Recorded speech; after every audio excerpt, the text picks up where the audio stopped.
Good afternoon, everyone. At this time, I'll call the Crow Wing County regular board meeting for December 14th, 2021 to order. If you'll stand with me and remove your hats, we'll have the Pledge of Allegiance and a moment of silence. I pledge allegiance to the flag of the United States of America and to the republic for which it stands, one nation, under God, indivisible, with liberty and justice for all.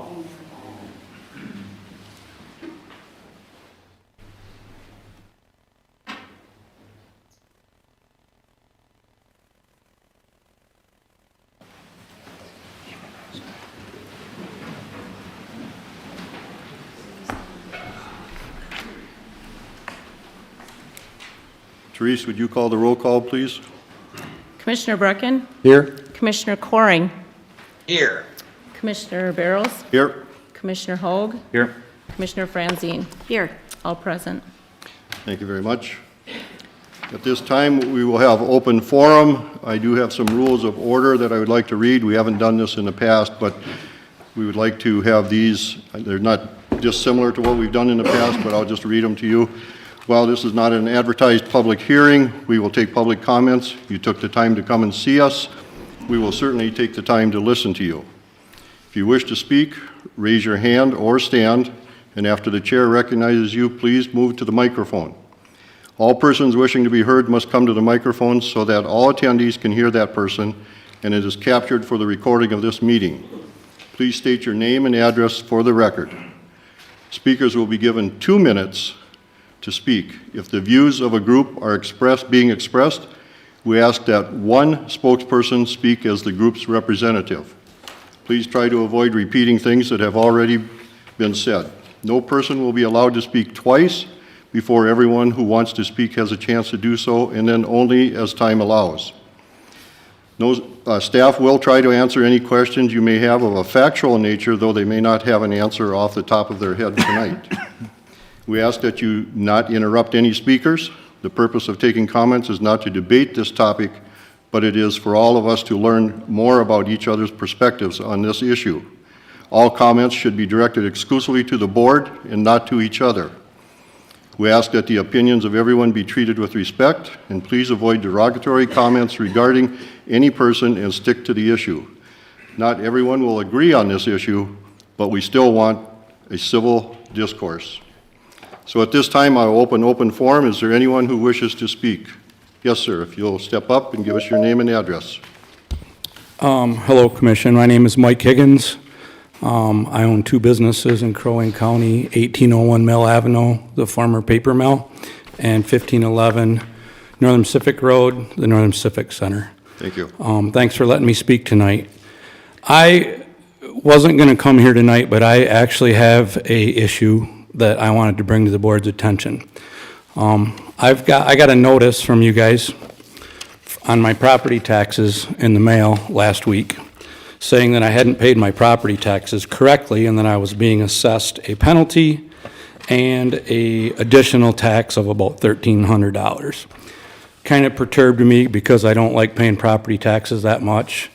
The check I had to write to pay this property tax was $33,644. So this morning yesterday I called down to the courthouse and asked, or down here to the tax assessor's office and asked them what's going on. They called me back about an hour later and they told me that there was an error in that 67 people in the county got sent an additional bill. But it was an error and I don't owe the tax. I all started asking why that was and what caused that problem, and they told me, I didn't really understand what she's saying, but it had something to do with the computer system called CreditCon that you guys use for billing or tracking tax payments. At that point, I understood what she was saying, and I kind of dropped the subject, and I decided I'd come here and speak on this. I get audited and inspected for a lot of things in this county. In the past 24 months, I've got audited on sales tax. I've had OSHA in my buildings, the health department, the building inspector. I've had Minnesota Pollution Control look at things. I've had property tax assessors on my property looking at things. I've had payroll tax audited, unemployment insurance. workman's comp and federal taxes audited. I'm pretty disturbed that we can't have a forensic audit on our voting system in this county. You guys are holding me accountable for all this stuff, and the government's holding me accountable for all this stuff. They're inspecting me and they're auditing me, and I don't understand why you guys can't offer me the same thing back. Thank you. Thank you.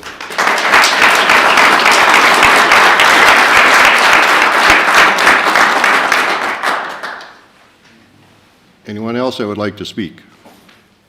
Yes, sir. Name and address? My name is Sergeant Rick Felt. I live in Brainerd, Minnesota. Thank you for allowing me to speak. Did you know that the Minnesota State Canvassing Board certified the 2020 election where 38.9% of the election ballots cast were not connected to any voters 5 days after their meeting and 25 days after the election? That's almost 40%. But don't worry, Crow Wing County certified on December 15th with only 125 ballots that were not connected to any voters. But yet we're told that there's no fraud. I would actually consider that any voter, any ballot that is not connected to a legitimate voter should be termed as fraud. Minnesota averaged 235,000 absentee ballots from 2004 to 2012 in Minnesota. In 2020, that number rose to 1.9 million. Now, if only 5% of that number were not tied to a voter, that would leave 95,000 fraudulent votes. That is more than enough to swing the total outcome. But it appears as long as the total number goes below 0.5% and doesn't call for an automatic recount, we are in the clear. Nothing to see here, folks. And the people are prohibited from seeing the ballots by judges and laws passed to exclude transparency. Shame on them. I'm greatly concerned that if any local races were determined by less than 125 votes in this county, we may have been cheated out of our real intended winner. Our founding fathers argued in great length about absentee ballots in the Federalist Papers, but agreed that disenfranchising about 1% of the voters was not worth the fraud that would disenfranchise the other 90%. Did you know that the Dominion machines have a data log that will show how many times it logged onto the internet and what information was transferred? But don't be surprised if Dominion will not allow you to access that information, and your passwords that you were given by Dominion will not allow you access to that information. But don't worry, you can trust Dominion. We the people will no longer tolerate voter rolls that are not updated to remove the fraud. We the people will no longer tolerate elections certified with absentee ballots not tied to live voters, and we the people will no longer tolerate elections that are not transparent. Thank you. Thank you.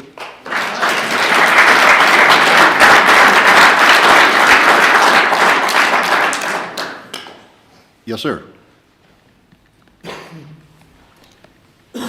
Hi, my name is Bob Gross. I actually live in Cass County, but I have two businesses in Crow Wing County. One on Shakia Drive, Max Botics Manufacturing Company, and one on James Street in Brainerd. And the reason I'm here is it takes one person to call OSHA on me, and I get audited. It's happened twice. Just one person. They don't have to even have a reason. They just call, and I get audited. And it's happened twice. And they didn't find anything, and that was the best possible outcome. So if we audit and we don't find anything, that is the best possible outcome. EPA was called again by one person, and they found a cap not tightened all the way on one of my bottles, and I had a 7-page report on that. Again, no fines, no findings.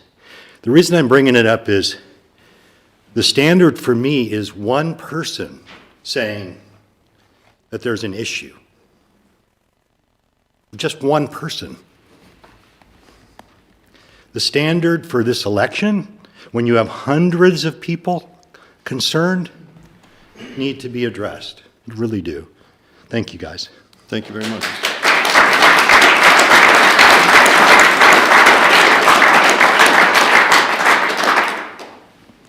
Anyone else? Yes.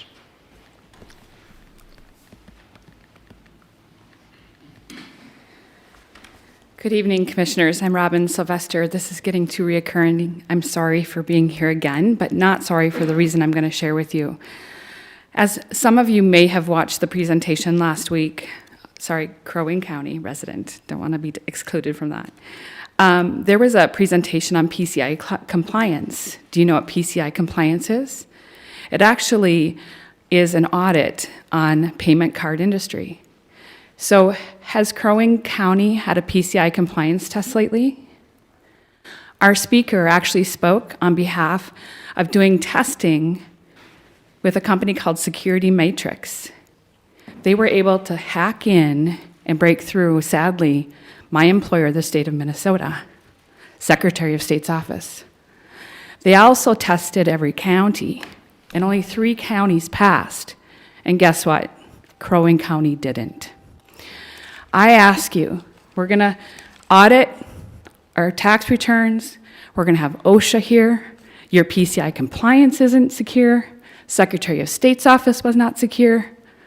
I call for a forensic audit, even if it's a limited one.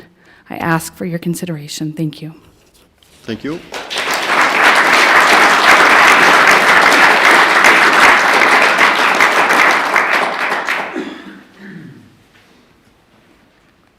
Yes, sir.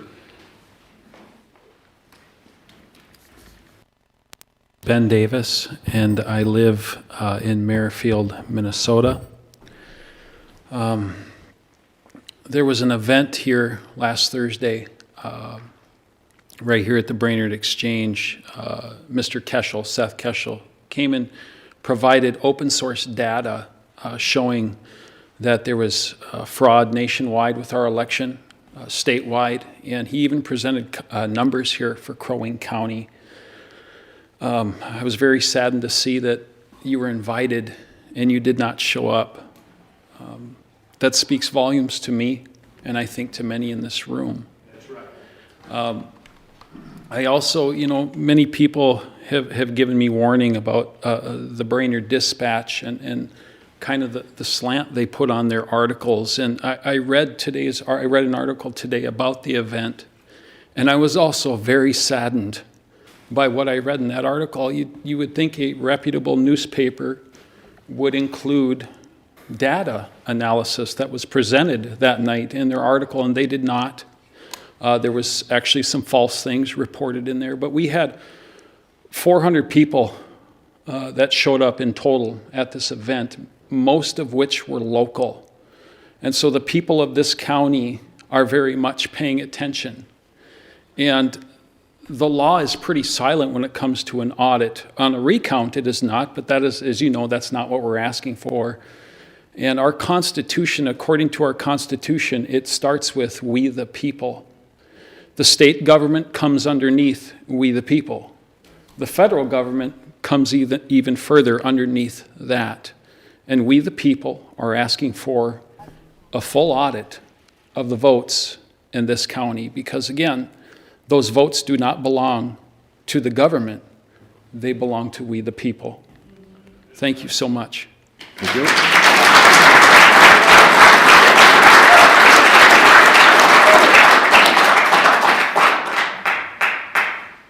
Anyone else? Gentleman back here. Yes, sir.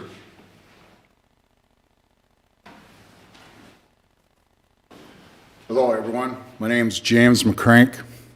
I'm a living soul of a man. I live at 6065 Bourbon Lane. I would like to ask the board a question. Are you guys familiar with the Nassar Act? You can nod your head yes or no. The Nassar Act. Are you familiar with it?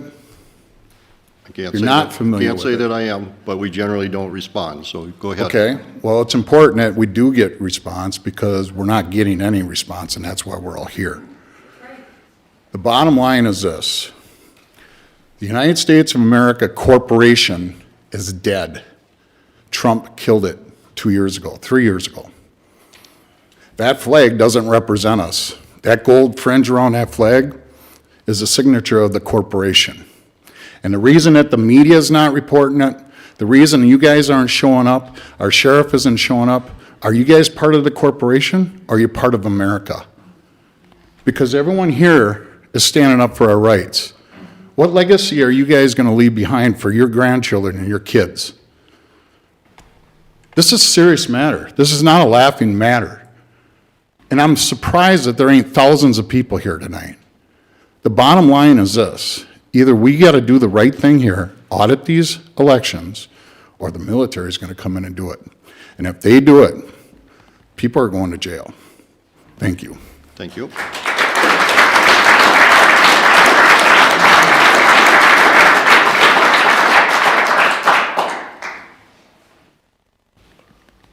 My name is Lyle Creek, Hillman, Crow Wing County, and we're asking for a full forensic audits because we no longer trust what's going on. We also want paper ballots only. And I would like to just ask the crowd here for a show of hands, who's here for what I just said?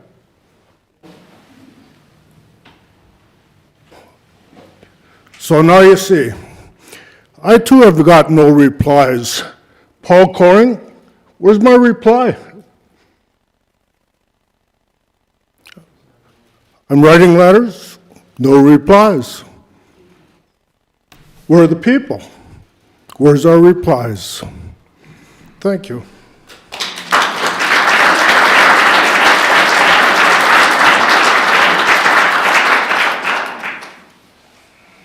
Anyone else who would like to speak? Yes, sir.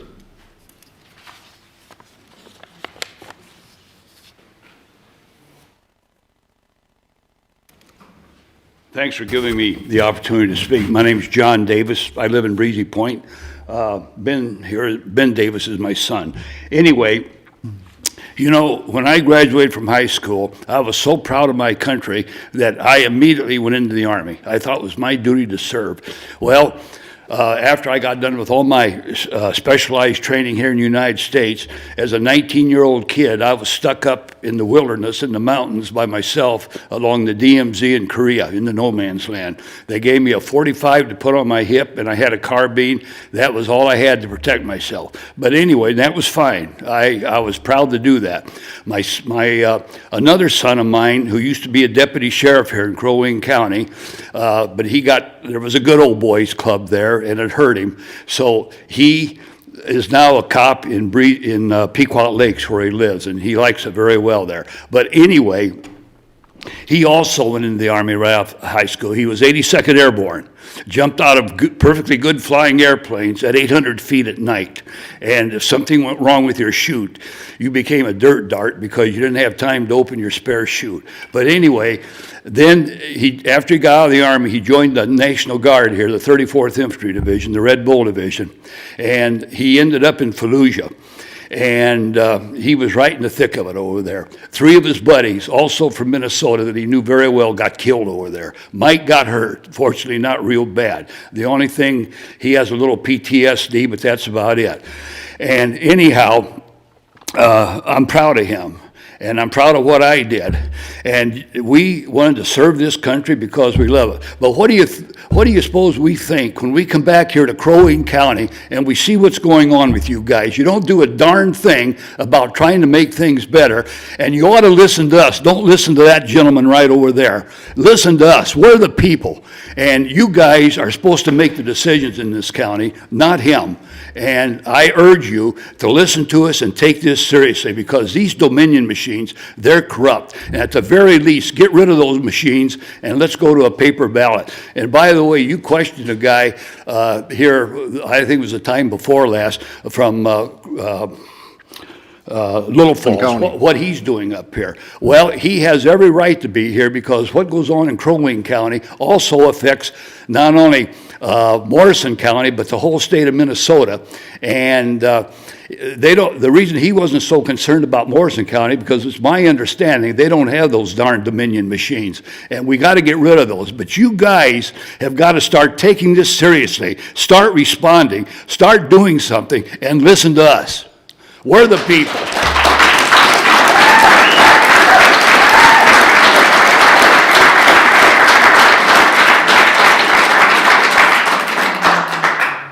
I want to take this opportunity to thank every one of you I want to remind you that currently we do use paper ballots in Crow Wing County. The Dominion machines only count the ballots, but we do have paper ballots in Crow Wing County. So, thank you. Is there anyone else who would like to speak?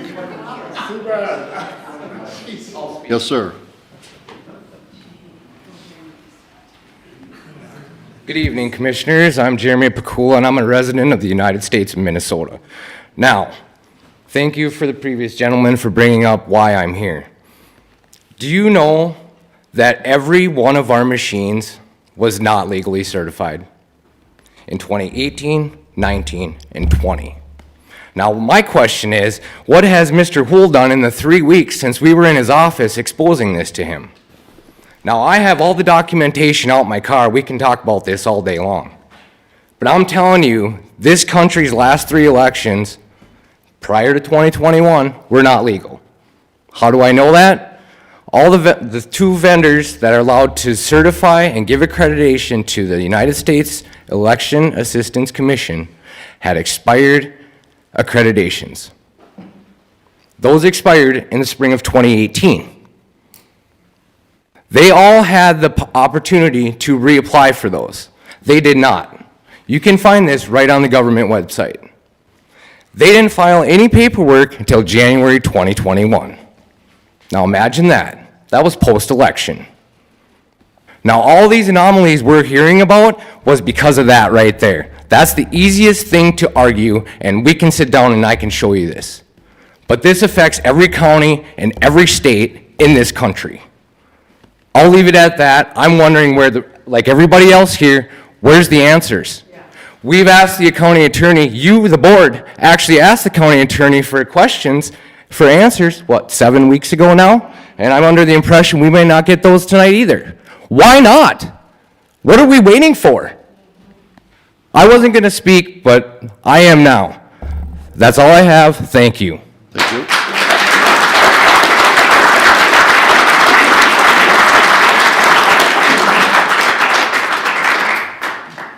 Is there anyone else who would like to speak?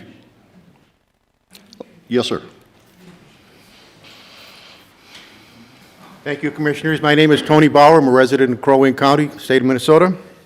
And as it pertains to our votes being counted by a machine, I just must remind the Commissioners that Joe Stalin said it's not the people who vote that count, the people who count the votes are the ones that count. Thank you.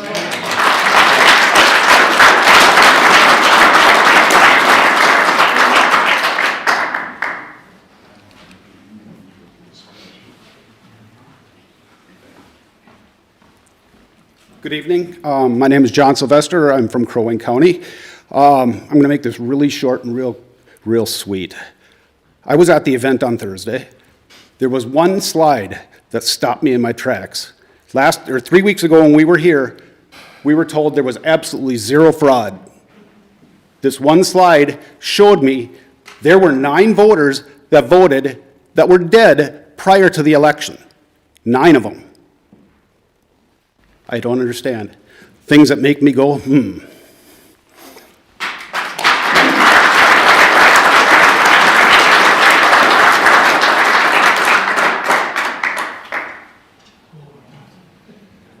Yes, sir.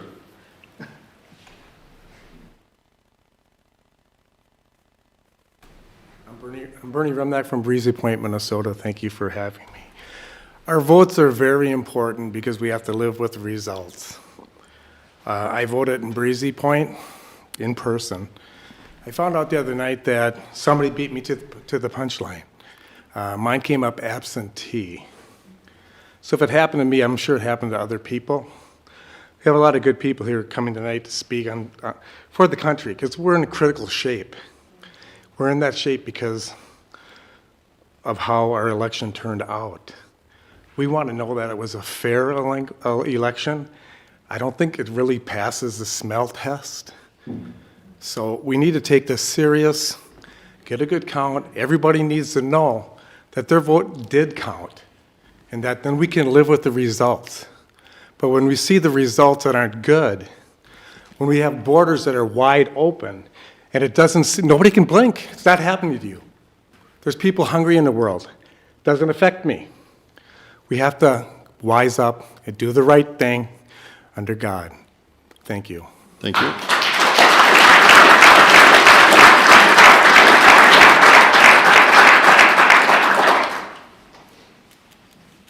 Anyone else who wishes to speak? Anybody online?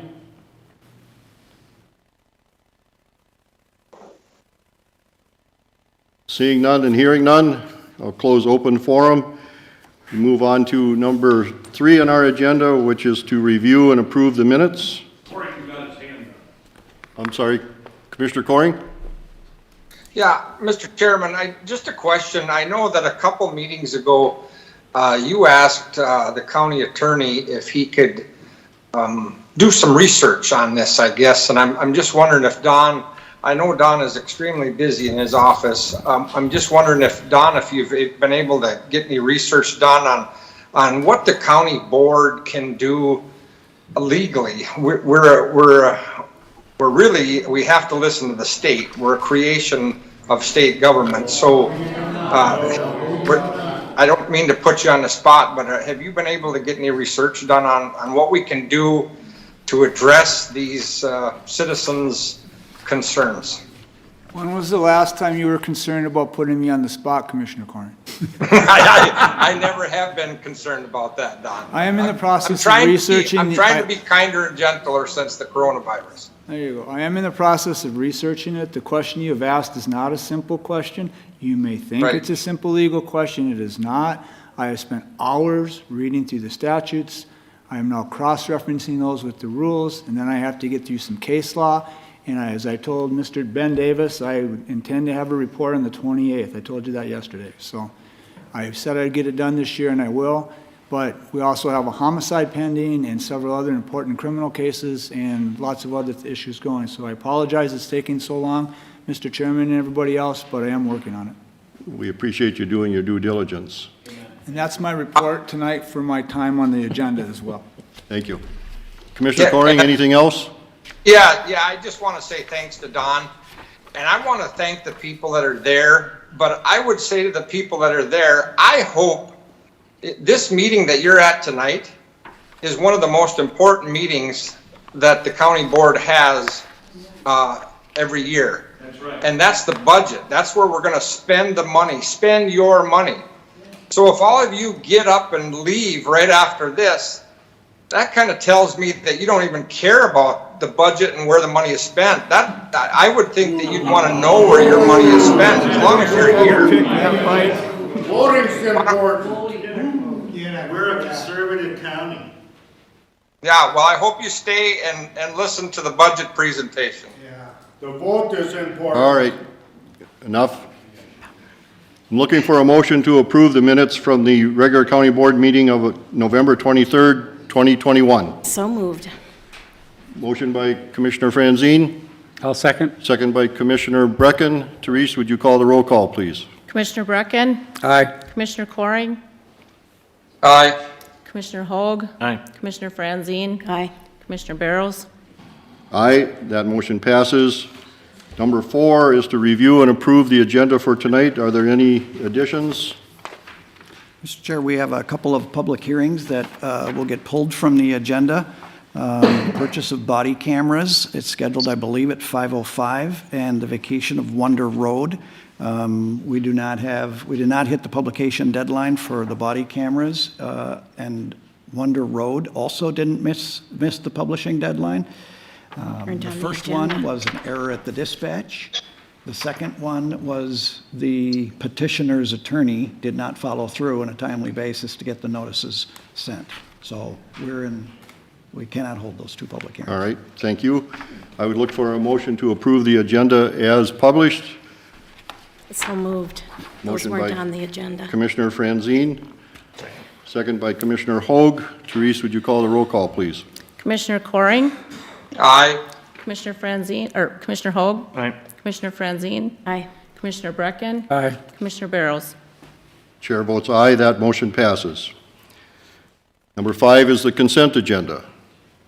Motion to approve. Motion by Commissioner Franzine. I'll second. Second by Commissioner Brecken. Therese, would you call the roll call, please? Commissioner Hoag? Aye. Commissioner Franzine. Aye. Commissioner Brecken. Aye. Commissioner Coring. Aye.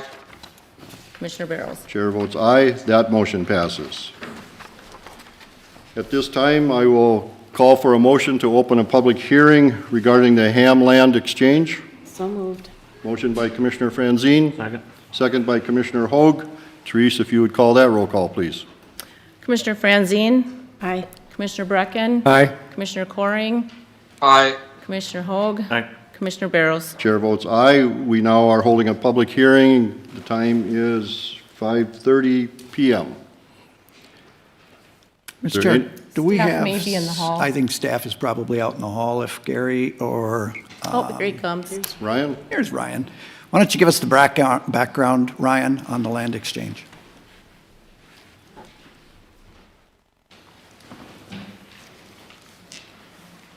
Sure. Good evening, Mr. Chair and members of the board. I believe we have some maps in the packet. The background on this exchange is essentially two very similar parcels. One in Wolford Township owned by the Hams, and one in Irondale Township owned by the county, or tax forfeited. Both are along the Mississippi River. Both pretty similar in acreage and value. And given the ownership status, you can see up on the map, the north parcel up there in Wolford Township is currently owned by the Hams, surrounded by county land. And the parcel down in the south is currently owned by is currently tax forfeited and is mostly surrounded by the Hams property. We've reached out to both Wolford and Irondale, and they've supported the land exchange. And we've also notified, I think there was one other neighbor, all the neighbors surrounding all the properties, and there were no issues, so. Okay, is there anyone here to speak regarding this land exchange for the Ham? And I think what we're trying to, sorry, you'll come forward? If you'll give us your name and where you live. Gayleen Hom, and we are 15678 Sunday Road, and we're in Irondale Township, Crow Wing County. And I have nothing to add as long as your parcels, as long as you have all the information ahead of you, and this has been in the process for a year, so the land people just suggested that I come today in case you had any personal reasons or personal questions for why we think we'd like the land exchange to go through. And of course, ours are farming ideas and the future of our family on the property. So that's why I brought my grandchildren. They're the personal reasons. Thank you. In reading the packet, and I think I spoke to Mr. Ham one day at a local restaurant, and when I look at the map, it's Makes perfect sense. the mission of the county is to create the bigger tracts so we can manage the forest better. And so in this particular case, we're adding to a larger tract that we already have in tax forfeited situation and giving you some property that adds more value to your farm. So I think we understand the issue clearly. And I think, is there anything else? Nope, I think, just addressing the taxpayers, because it is their property, that it is also a financial, so the property that the taxpayers will be acquiring has more value than the one you are giving to the Hams, so Yep, exchanging. So. it does. Yep, that's it. All right. Thank you very much. Is there anyone else that would like to speak to this land exchange? If not, I would look for a motion to close the public hearing at 5:34. So moved. Motion by Commissioner Franzine. Second. Second by Commissioner Hoag. Therese, if you would call the roll call, please. Commissioner Brecken. Aye. Commissioner Coring. Aye. Commissioner Hoag. Aye. Commissioner Franzine. Aye. Commissioner Barrows. Chair votes aye. That motion passes. We are now back to the issue of the Ham, and Crow Wing County land exchange. We look for a motion to approve. Chair, I would make that motion. I know that this has been in the years in the making. I think it's a great exchange, so I would make the motion. Commissioner Hoag makes the motion, second by Commissioner Franzine. Therese, if you would call the roll call, please. Commissioner Coring. Aye. Commissioner Hoag? Aye. Commissioner Franzine? Aye. Commissioner Brecken? Aye. Commissioner Barrows? Chair votes aye. Motion passes. We're on to number 7, the land use map amendment, Jackie L. Anderson and Pamela Brown property. All right. Good evening, Commissioners.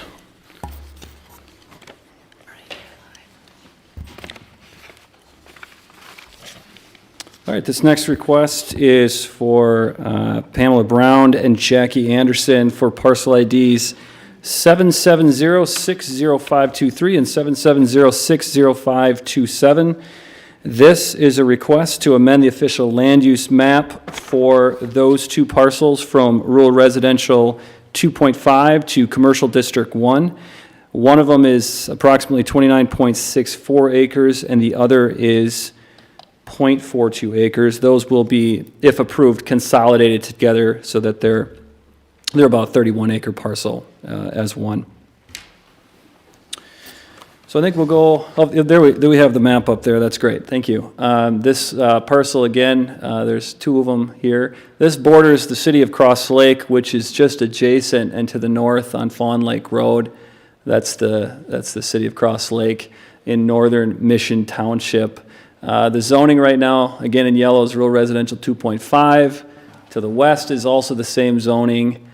There's a little bit of shoreline district to the south, and then ag forestry a little bit further to the east. On the other side of County Road 3, which borders this parcel on the southeast side, is rural residential 2.5 as well. Just FYI, the zoning to the north of this parcel in the city of Cross Lake is existing commercial light industrial. So there is some commercial on the north side of Fawn Lake Road on that side. All right, so at the November public hearing for this item, the Planning Commission did unanimously recommend approval. We did receive comment from Mission Township recommending approval. The County Highway Department did provide some comments on access and things like that. I'm happy to go over that if there's any questions about it. We did not receive any citizen correspondence at either the hearing or written.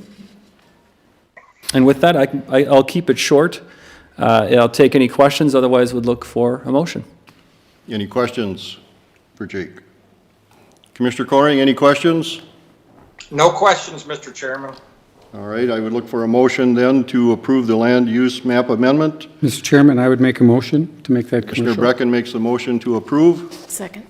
Commissioner Franzine seconds that motion. Therese, if you'd call the roll call, please. Commissioner Hoag? Aye. Commissioner Franzine? Aye. Commissioner Brecken? Aye. Commissioner Coring? Aye. Commissioner Barrows? Chair votes aye. That motion passes. All right, thank you. Thank you, Jake. At this time, I would look for a motion to open a public hearing regarding the petition to name unnamed bay to Fox Hunter Bay. So moved. Motion by Commissioner Franzine, I'll second. second by Commissioner Brecken. Therese, if you'd call the roll call, please. Commissioner Franzine? Aye. Commissioner Brecken? Aye. Commissioner Coring? Aye. Commissioner Hoag? Aye. Commissioner Barrows? Chair votes aye. This public hearing is now open at 5:38. Mr. Chair, members of the board, we received a petition from one of the property owners who lives on this smaller unnamed bay on the south side of Upper Whitefish. And they want to change the name of that unnamed bay to Fox Hunter Bay. We reached out to the DNR, and I believe that Pete Boulay with the DNR is on Teams to answer any questions, but he can verify that Fox Hunter Bay is not a used name, so it would be unique. You have the authority to recommend this to the DNR. After 40 years of having the same name, then we are asking the Commissioner of the Department of Natural Resources to change the name of that bay at these folks' request. So the public hearing is to take public comment on whether or not that bay should be renamed. Is there anyone here that would like to speak to that? Yes, sir. Your name and where you live, please. Good evening, Commission. Thank you for giving us this time. My name is Joe Otterstetter. I live in Pequot Lakes, In fact, I live right next to what I hope will be called Fox Hunter Bay. I'm, I guess, the instigator-in-chief, and as I explained when I was here at the October Commission meeting, this name is intended to honor the great Minnesota tradition of family-owned resorts. Fox Hunter Lodge was founded in 1946, so at this summer is 75 years old. The bay that everybody calls Fox Hunter Bay, I learned is unnamed, and it seemed a fitting opportunity with the 75th anniversary to honor this great resort and many of the family and close family friends that still live in this area. 21 of my neighbors have signed the petition in support, as have another 29 adjacent property owners who are not registered voters in Crow Wing County, who are Minnesotans and spend a good part of their summer months up here. The last point, and County Administrator Houle mentioned this, there is not, to my knowledge, another Fox Hunter Lake, and one of the statutory purposes, the legislative purpose of the Lake Naming Convention is to avoid duplication, and we avoid that as well. So with that, I will stop talking and thank you for your support. I'd especially like to thank Therese Norwood, who's been just wonderful throughout this process and guiding me, Tim Houle as well. So thank you all. Thank you very much. Any questions for Mr. Boulay with the DNR? Mr. Chair, Commissioner Coring, go ahead. I would move to close the public hearing. Second. Commissioner Coring makes the motion to close the public hearing. Commissioner Franzine seconds that motion. Therese, if you would call the roll call, please. Commissioner Brecken? Aye. Commissioner Coring? Aye. Commissioner Hoag? Aye. Commissioner Franzine? Aye. Commissioner Barrows? Chair votes aye. The public hearing is closed at 5:42. We'll move on to 8.2, which is the resolution to change the name of unnamed bay in Ideal Township to Fox Hunter Bay. I'd look for a motion to approve. I would so move. Motion by Commissioner Brecken, second by Commissioner Franzine. Therese, if you'd call the roll call, please. Commissioner Coring? Aye. Commissioner Hoag?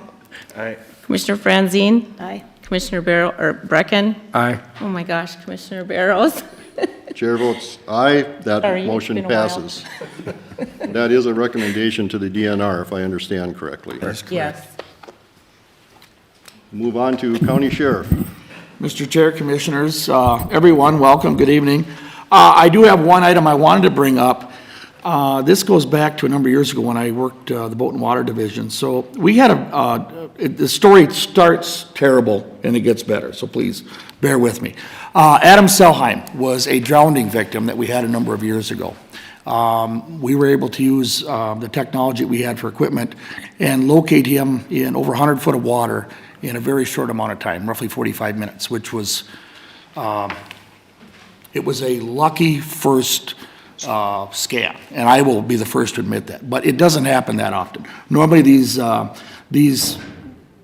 processes oftentimes can take days. The family was obviously happy to have their son back, even though he was lost, and moving that forward for a number of years now. They have had a Adam Selheim Memorial Golf Tournament down in the Metro. And again, this year they had it, and Barbara Rounds, which is Adam's mother that I've got to know throughout the years, just made another donation directly to our dive team. So I wanted to recognize Barbara and her organization. They split the money with us and with the U of M up in Duluth, because her son went to college up there. And this year, and this is a normal year, and I can't believe what they bring in, a donation came in to us for $5,500 that they were able to raise, and we use that directly for our dive team. So I would just like to take a moment. I'm not certain if it was in consent this time or next time, but I wanted to make sure that I highlighted this donation, not just as another great recognition, but I mean the story behind it I think means a lot. So I wanted to bring that. With that, any questions? I'd like to wish everyone a Merry Christmas. If I don't see you before the end of the year, we're 11 days away from Christmas. So Merry Christmas to everybody, too. So that means you have 10 and a half days to buy that present. Yes, and I've got something in mind. Yes, I do. Commissioner Coring, any questions for the sheriff?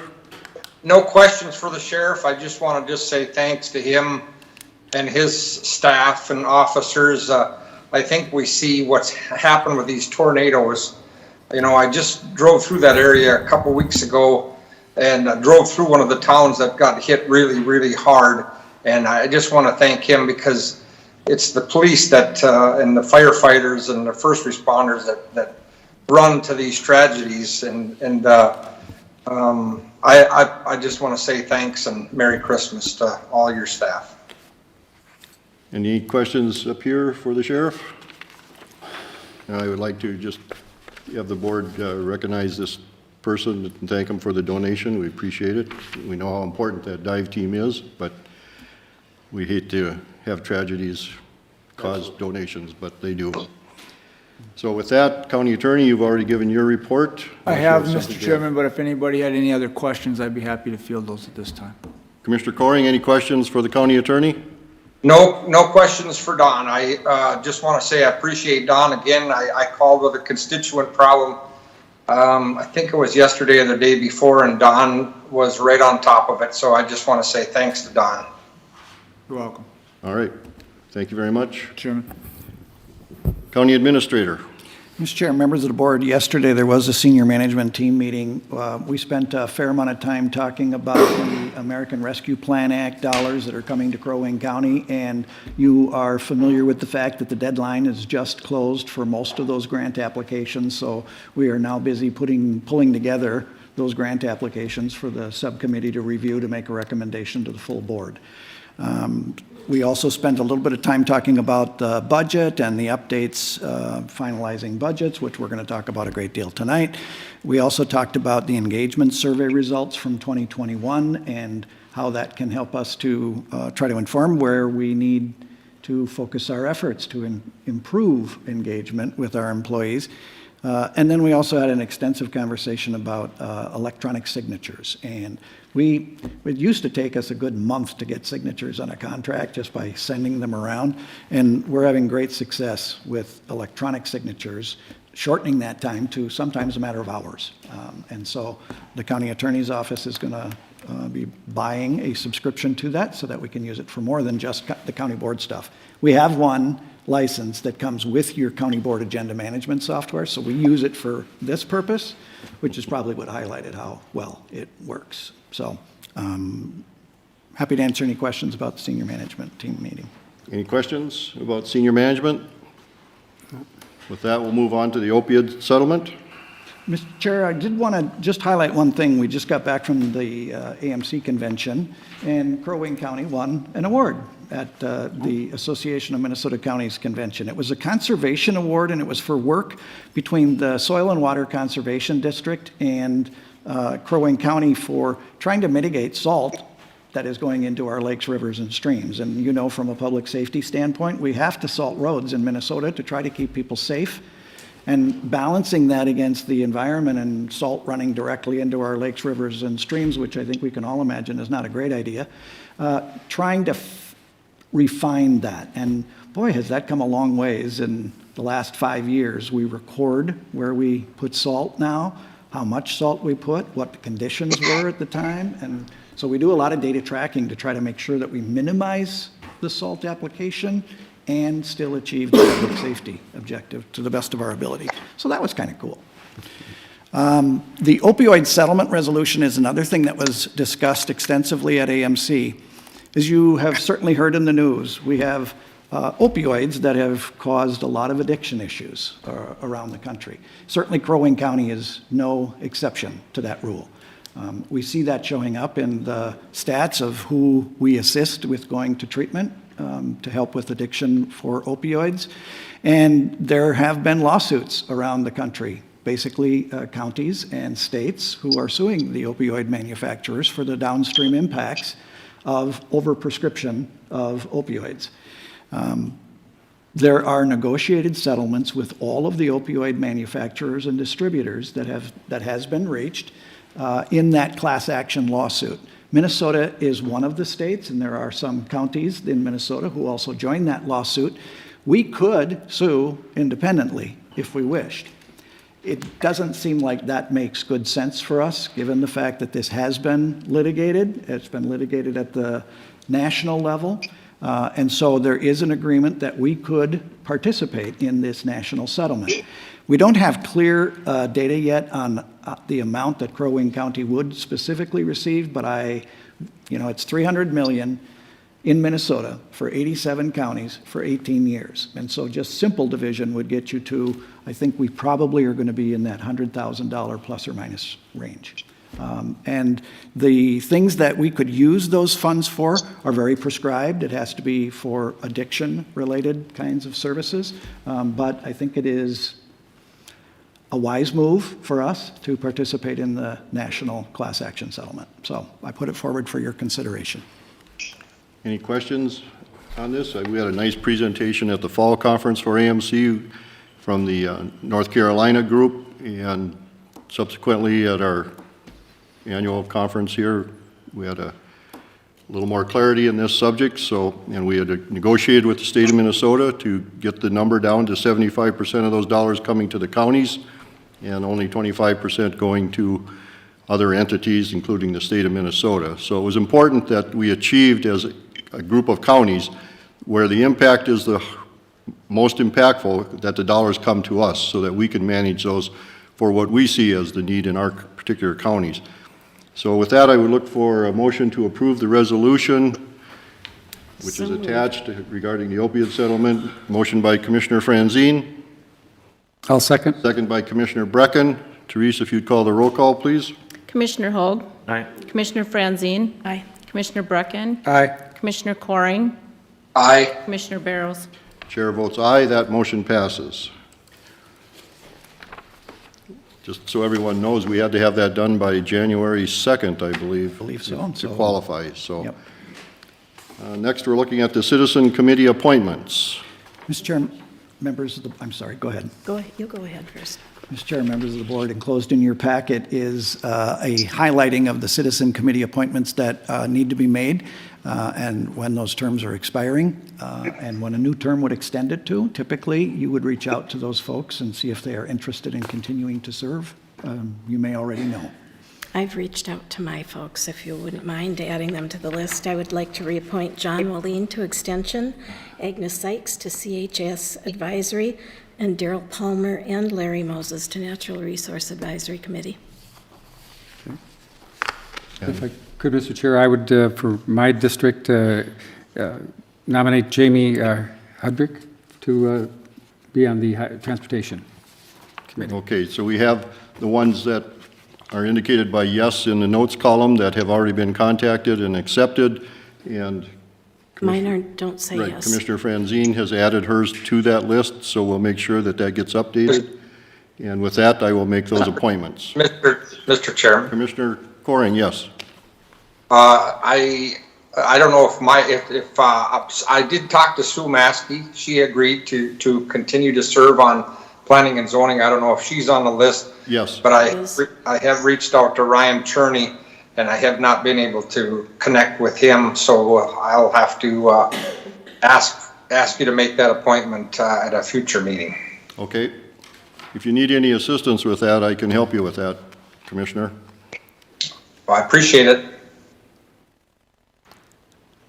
All right, so I Mr. Chair, these were just the ones that have the yes in the column, were the ones, the commissioners that told me that they had reached out and their people said yes, or that I've reached out to them and they've said yes. So I'm sorry, Commissioner Franzine, that yeses weren't on your list. And Commissioner Hoag, you hadn't gotten back to me either, so do you have any that are ready? At this point, Mike Ollie for the HRA. Okay, thank you. So we'll add those to the... Will do. And I'm approving those, so. And I'll put the rest on the next meeting and the meeting after that, and the meeting after that if I need to. Mr. Chair. Yes, sir.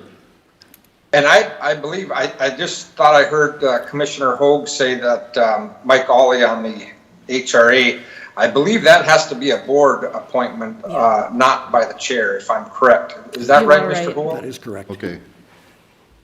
So a motion would be in order to appoint Mike Ollie to that. So I would look for a motion to approve Mike Ollie to the HRA board.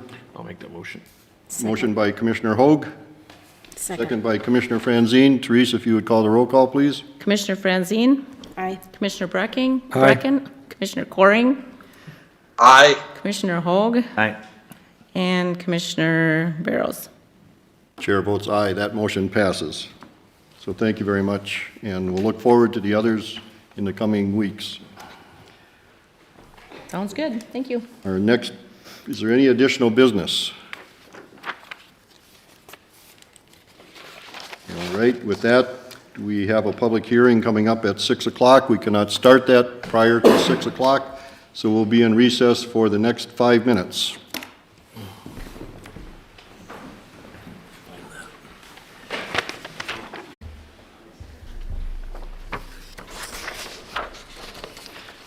All right, thank you for your patience and welcome back. At this time, I would look for a motion to enter into a public hearing regarding our 2022 budget and levy and CIP for Crow Wing County. Commissioner Franzine makes the motion. Second. Second by Commissioner Hoag. Therese, if you would call the roll call, please. Commissioner Brecken? Aye. Commissioner Coring? Aye. Commissioner Hoag? Aye. Commissioner Franzine? Aye. Commissioner Barrows? Chair votes aye. This meeting opens at 6:06.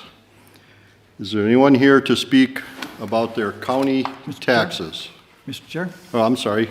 Yes, we got to if I have a may? presentation first. Yes, and I think it will help for folks because it'll at least give you some context for what it is we're presenting on so that you can comment on it. This is the annual budget and levy meeting that we are required by statute to hold. We're going to talk about the 2022 county budget and how much we're going to collect in taxes in order to fund that county operation in 2022. We know that a lot of folks will come to this meeting and they have questions about valuation, and we're not going to talk about valuation tonight, but because we know that people come with questions about valuation, we always make sure that we have some appraisers that are available on staff to help you with any questions. So do any of you have a primary issue with your valuation? Okay, cool. Then you're at the right meeting because we're going to talk about budget and levy. Be aware that if the amount of the county's overall spending or the levy increase of 3.99%, then that's what we're going to talk about tonight. The information presented tonight is found on just one portion of the proposed tax statement that you should have all received in the mail. And it's just that middle portion that talks about the county of Crow Wing. We are the collection agent for schools, for all the cities, for all the townships, but we don't set their levies, and so we're in no position to tell you anything about their levies, but we can talk about the county portion of it, okay? Questions related to the other entities, they do hold similar meetings and are required to hold similar meetings, and so if you have questions about any of the others and you want any help getting directed to one of those cities or townships or school districts, we'll certainly help you with that as well. The entity's meeting dates and times are also located on the statement, which is, I imagine, how you got here tonight. Nick is our finance director. Nick Milkey is going to give us an overview of kind of the history of our budget and levy and what we're proposing for 2022. Good evening, Mr. Chair and Commissioners. As Tim stated, tonight we are here to discuss the 3.99% levy increase and subsequent budget. Over the previous 10 years, Crow Wing County has had 6 years where we did reduce the levy. Those were from 2013 through 2018 in our previous 10 years. Since then, we have seen levy increases to help with rebuilding of fund balances, as well as dealing with inflation and other growth that happens within our operations. We have navigated down from the high of 6.99% down to our 3.99 for 2022. As kind of an overview, Crow Wing County is divided into 5 service centers. At the head of all of this is the governance services. That is you as a board, our attorney, and our administrator's office. From there, we have land services. Land services handles our land use permits, our tax collection, our assessments, as well as our vital records. Community services is our social services department. Highway, as the name indicates, takes care of all the highways. Public safety consists of our sheriff's office and jail. And then administrative services, kind of the center of all this. We are finance, the IT department, and facilities. As we go through, the budget is broken out into these categories. For 2022, the proposal is for a $42,908,106 levy. That is the 3.99%. This chart shows the breakout of where those funds are allocated. You can see that community services and public safety services make up the majority of that. Public safety services is mostly reliant on the levy itself. They have some outside funding, but it is very limited. Community services, on the other hand, is an area that relies on both the levy and outside funding. There are many mandates and statutes that require us to do certain activities that we don't necessarily have funded by the state. That drives the levy need for them. And there are areas that the state and the federal government require us to do things, and we get grants or other funding for those. As we go down, administrative services and governance services are two of the next bigger ones. Both of these areas are fully funded by the levy themselves. There is some small outside funding sources for here, but it's very minimal. So the levy is what supports the staff, the technology, everything else that is needed in this area. For land services and highway, they are a very small portion. They do have a significant amount of outside funding. Highway does have the state and federal funds that come in to help support maintenance and projects. They also have the local option sales tax. Land services has outside funding sources, including funds for the landfill and fees that come in that help offset that levy need. And then finally, the capital projects portion. This is actually a reduction from last year. We are down $200,000 in budgeted request for levy dollars. We do have some outside funding sources we felt could help us with this, so we felt this was an area to reduce.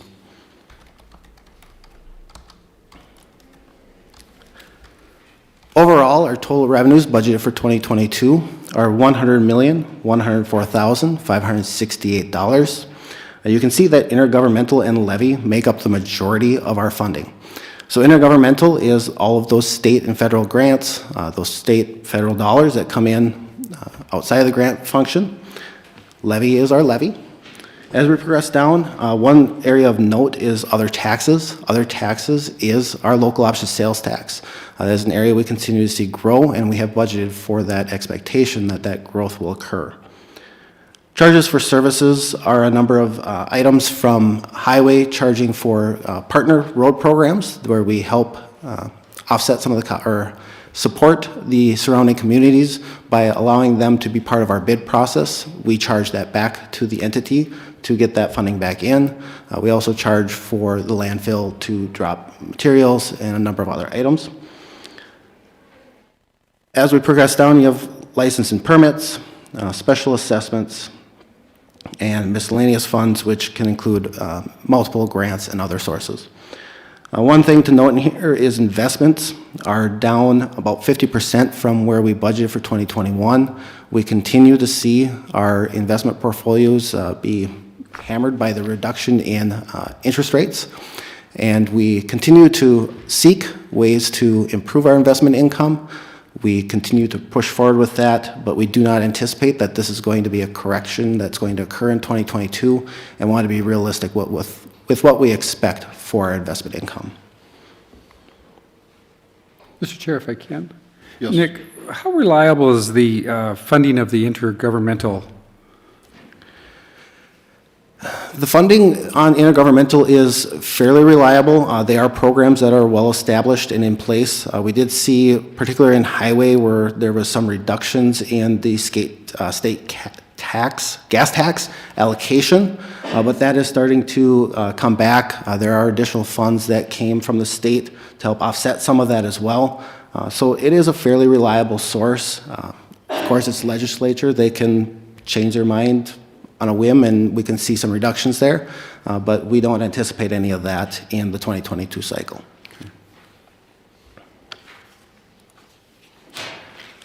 Overall county expenditures for 2022, we are at $99,911,854. You'll see that community services is our largest portion of this.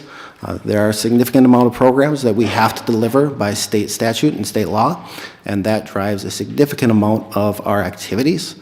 There's also a lot of need in our area as well. Highway services is our next largest. You can see they're at $22 million worth of expenses. This is funded by levy, the local option sales tax, as well as state and federal funds.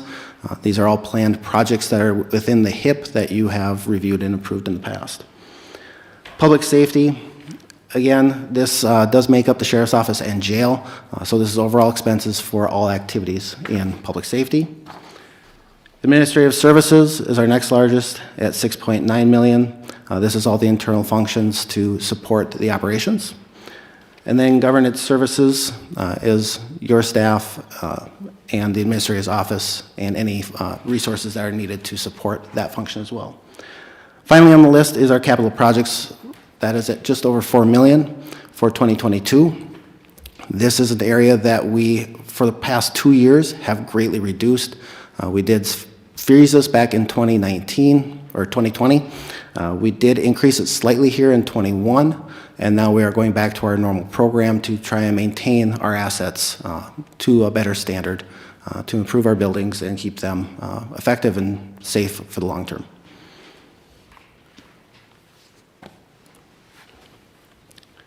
This next chart breaks out the expenditures, the non-levy revenues, and the property tax levy allocated to each of the functional areas within the county.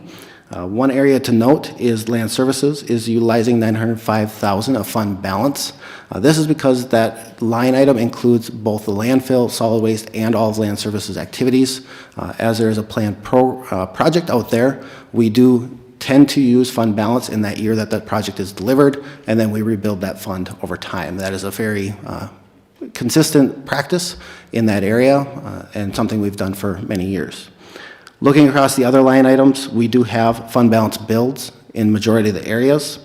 This is, again, to get our fund balances back towards that minimum that we establish in policy, as well as meeting some of the Office of State Auditor, as well as our audit firms' recommendations for where our minimum fund balances should be to allow us to cash flow through the first 6 months of the year. As we only collect the levy in July is when it is settled out to us, and in December, we have to function for the first 6 months of the year with the funds that we have in our fund balance at year end.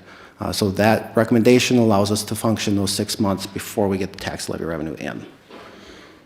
Overall, you'll see that we do anticipate $192,000 in fund balance build across all of the funds for 2022. Nick, what's going on with the debt service going from 98 to 50? Debt service, we are in our last year. 2022 will be our last payment for the airport bond.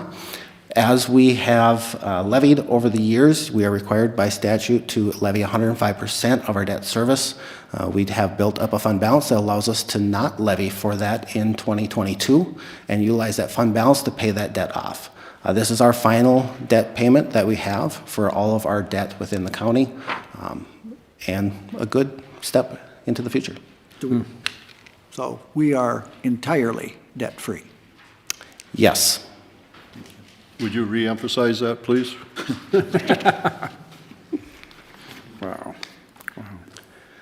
Looking at county tax levy per capita, we are the second lowest in the surrounding communities.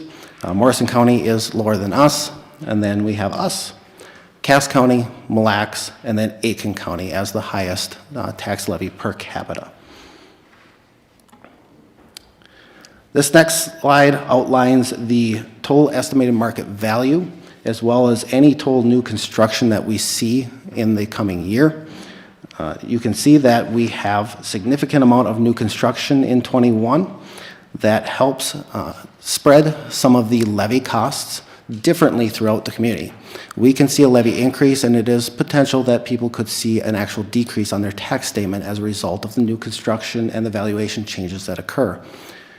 We did see some significant moves in valuation for properties throughout 2021 and into 2022 that will impact some individuals' tax statements.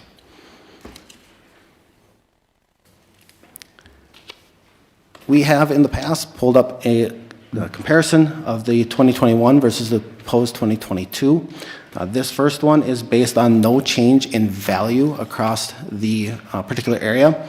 So with an average market value for Cross Lake seasonal recreational of $386,200, the anticipated cost to an individual would be a decrease of $56 from the 2021 rate. For Baxter commercial industrial property, with just over $1 million in valuation, they could anticipate a $286 decrease. And Brainerd Residential, with an average market value of $129,800, could potentially see a decrease of $17. Keep in mind, this is the market value remaining the same from 21 to 22. Looking at our projected actuals for market value for 2022, this does change some of the conversation a little bit. The average market value for Cross Lake Seasonal is $420,400. This does revert to an increase of $52 projected on that average market value. Baxter Commercial did see growth, but with the new construction and other spreads that occur, would actually see a decrease of $293. And then Brainerd Residential Homestead Property had an increase as well. They would anticipate an increase of $5 in their tax statement.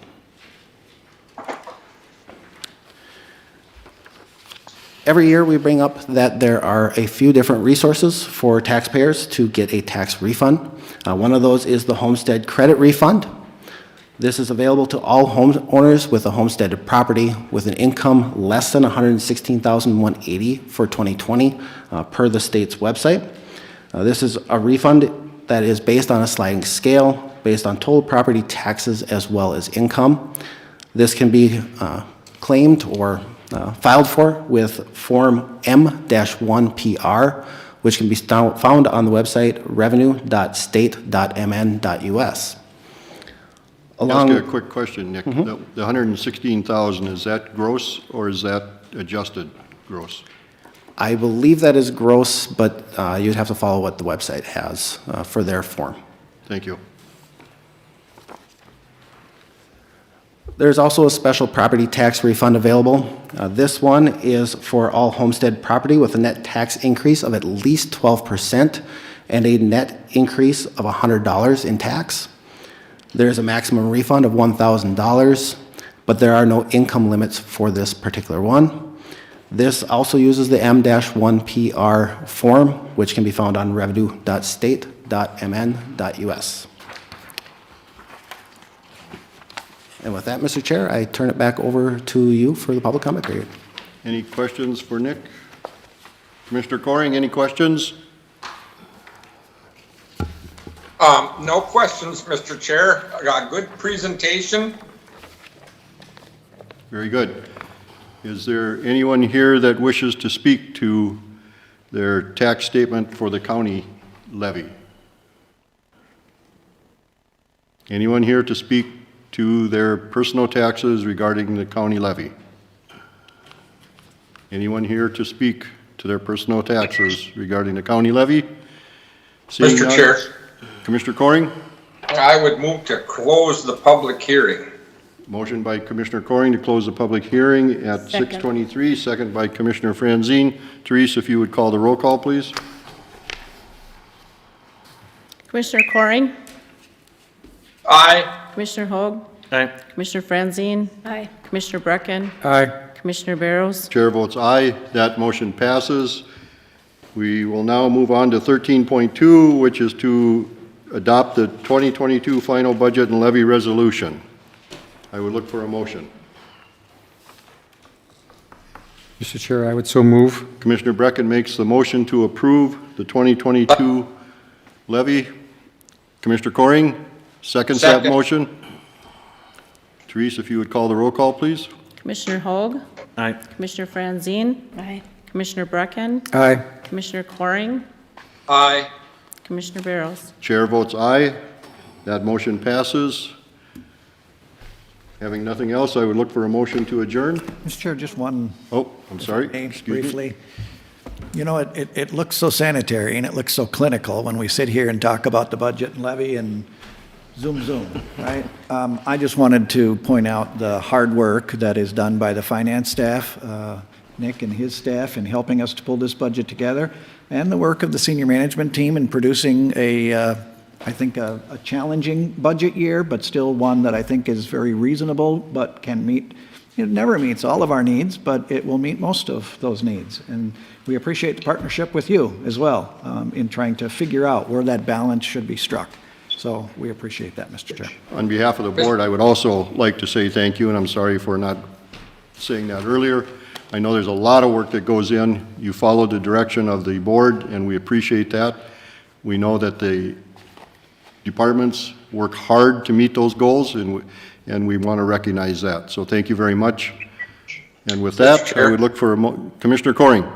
Yeah, Mr. Chair, if I could just say a couple words. I also want to thank the staff for the hard work that it takes. You know, I mean, now in January, we start our budget committee meetings. A lot of people don't know that, and we're already started on the 23 budget. So, oh, good Lord. I lost my thought all of a sudden. I know what I was going to say is I hope that the people that were there for the voting, I hope they're not upset by my statement. I think this is my 8th year for the budget. And, you know, this is, I don't know if you know, but this is a big deal. This is $100 million. And I guess I'd like to see more people weigh in and say, you know, what are you doing? Where are you spending it?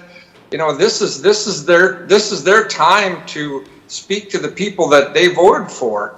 And, you know, I just think it's important. And I thank the people that are there for this meeting. It's a pretty big deal. $100 million. Wow. So, thanks. Look for the motion to adjourn. So moved. Commissioner Franzine makes the motion to adjourn, seconded by Commissioner Brecken. Therese, if you would make the final roll call, please. Commissioner Franzine? Aye. Commissioner Brecken? Aye. Commissioner Hoag? Aye. Commissioner Coring? Aye. Commissioner Barrows? Chair votes aye. We are adjourned. Thank you, everyone, for coming and the hard work you